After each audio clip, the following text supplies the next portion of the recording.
So have you taken any of your data from your success stories to a doctor's office and said, hey, look, I've improved your patient, so I would like to work with more of your patients? I have in some ways, and I'll tell you, I was surprised. Like, at one time, like we're working really hard, to connect with patients and and to get them to fill their prescriptions because we weren't necessarily their normal pharmacy. Mm. So we had to work extra hard. And so I created this, little dashboard for our leaflets. I was like, hey, listen, we've got a 95% fill rate. And versus the industry average, I think at that time, and I don't know, I think it was like around 60 or 70%. Okay. So I'm like, we're doing far better. We're killing it. Yep. Yeah. I'm like, this is a wonderful story. So I presented the data. And and a doctor is a friend of mine, so I wanted to try it out on him. And you know what he focused on? Oh, what? The 5%? Yep. Well, why didn't all my patients fill? Oh, man. I'm like, Doc, they don't all fill. Well, I write the prescription. They fill it. I'm like, no, they don't. Yeah. A significant amount of time, they never fill it. Well, they don't even know that.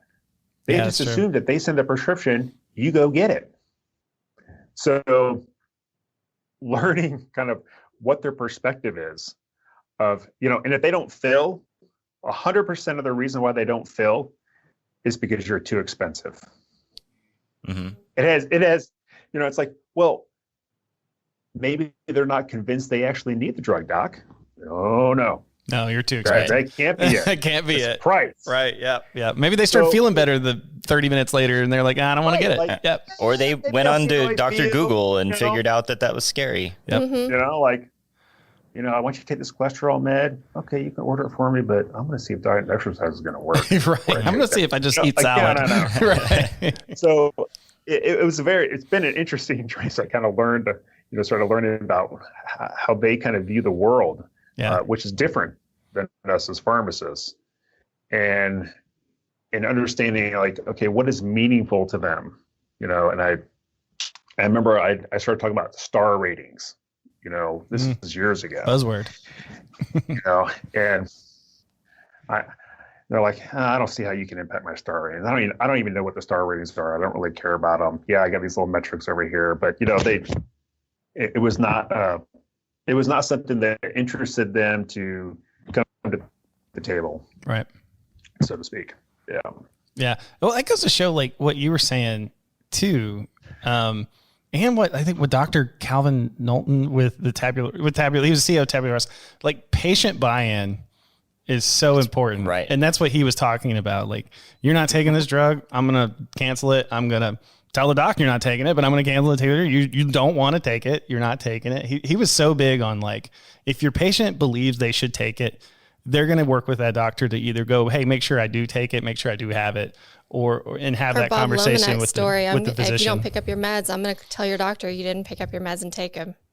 Well, I mean, and we're doing a lot of work around like really trying to help clean up patient profiles automatically. If they're not filling it, discontinue it and send that note back to the doctor and saying, hey, they stopped taking it. For whatever reason, you need to know about that. It's really important. And it kind of goes along the lines of if the patient doesn't believe in it, they're going to stop taking it. If the pharmacist doesn't remind them in some capacity, they're going to stop taking it. And so you kind of need that constant iteration. It goes back to when I was in pharmacy school, we were talking about adherence. And like there's this really predictable non-adherence curve for patients if you don't intervene at all, like you don't talk to them.